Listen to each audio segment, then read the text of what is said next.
Imagine a world shattered, not by a single cataclysm, but by the thundering hooves of 1,000,000 horses, a storm of men sweeping across the known world.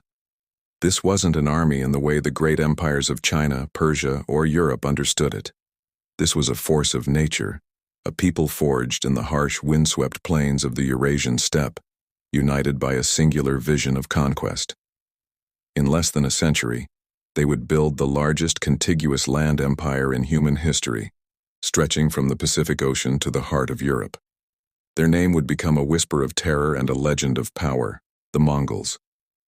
But how?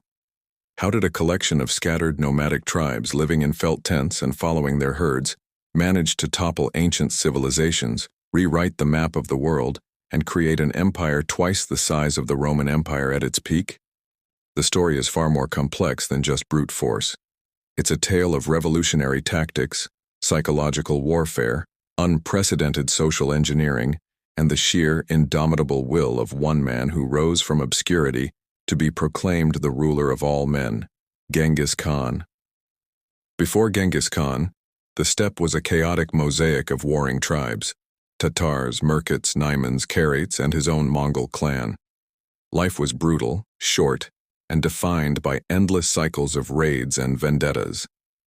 A boy named Temujin was born into this world around 1162, clutching a blood clot in his fist, a sign, so the shaman said, that he was destined for greatness. But his early life was anything but great. His father was poisoned by rival Tatars, his family was abandoned by their own clan, and he was forced into a desperate struggle for survival. He was hunted, enslaved, and humiliated. These trials didn't break him, they forged him. Every betrayal taught him a lesson in loyalty. Every hardship sharpened his resolve. Temujin learned that the old tribal system, built on shifting allegiances and blood feuds, was the root of the steppe's weakness. He began to envision something new: a unified nation, a Yeke Mongol Ulus, the great Mongol state, where loyalty was not to clan or family, but to him, the Khan, and to the law he would create.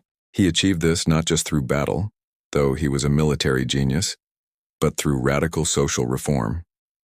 After defeating a rival tribe, he wouldn't just enslave or scatter them as was tradition. Instead, he would break up their tribal structures and integrate the warriors and their families into his own ranks. He promoted soldiers based on merit and loyalty, not on their aristocratic birth. A common shepherd could rise to become a general if he proved his worth. This created an army fiercely loyal to him personally, a brotherhood of warriors bound by a shared destiny rather than fractured by old rivalries. This new army was unlike anything the world had ever seen. Every Mongol man was a soldier.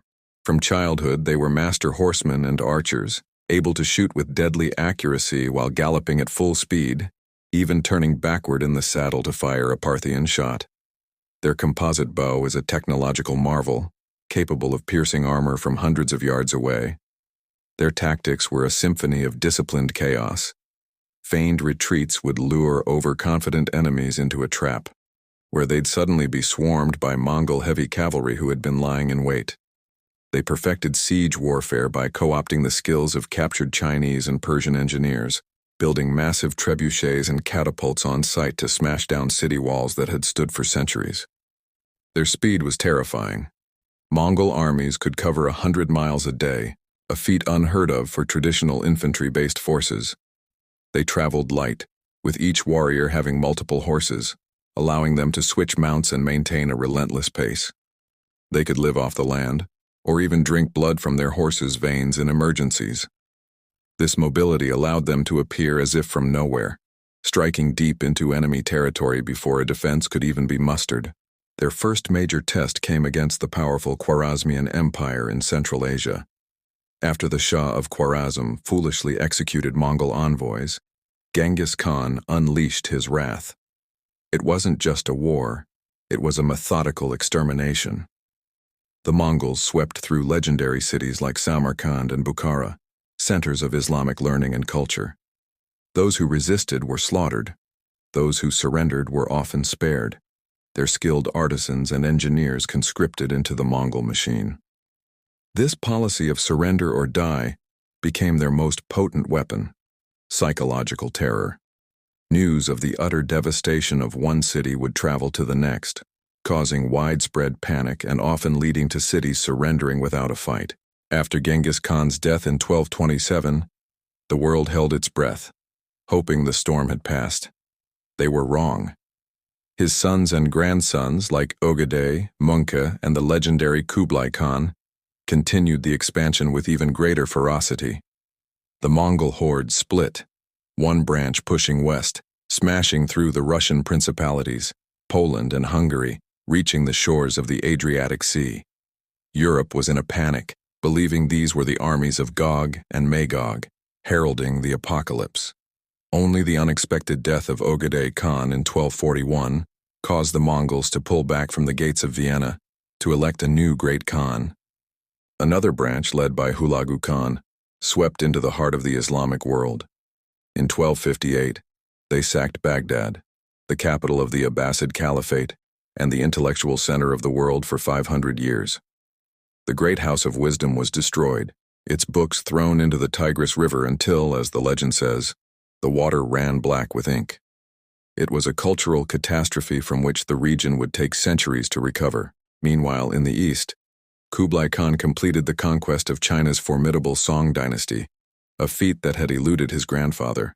He established the Yuan dynasty, becoming not just a Mongol Khan but also the Emperor of China.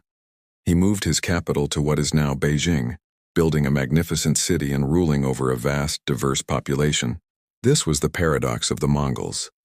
While their conquests were brutal, their rule, known as the Pax Mongolica or Mongol Peace, ushered in an era of unprecedented stability and exchange across Eurasia. For the first time, a single power controlled the ancient Silk Road from end to end. Trade flourished.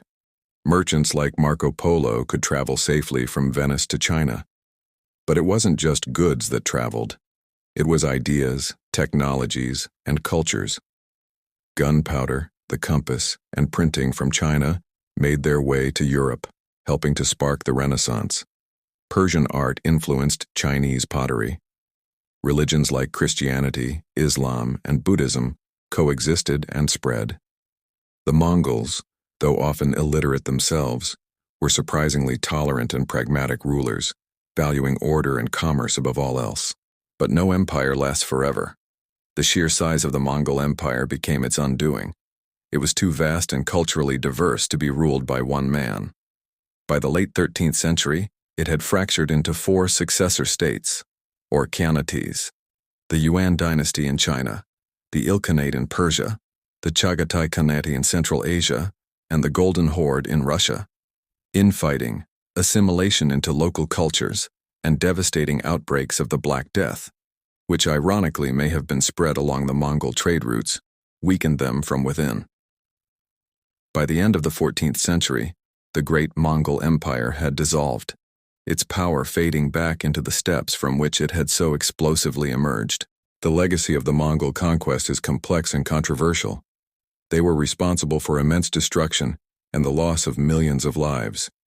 Yet they were also the connectors of worlds, the catalysts for global exchange, and the architects of a world order that laid the groundwork for the modern age. They proved that a people dismissed as barbarians could not only conquer the world, but also rule it, creating a system that, for a brief, shining moment, united East and West as never before. The echo of their thundering hooves still resounds through history, a testament to the nomads who built the largest land empire the world has ever known. Thank you for watching. If you found this journey into the past fascinating, don't forget to like, share, and subscribe for more deep dives into the stories that shaped our world.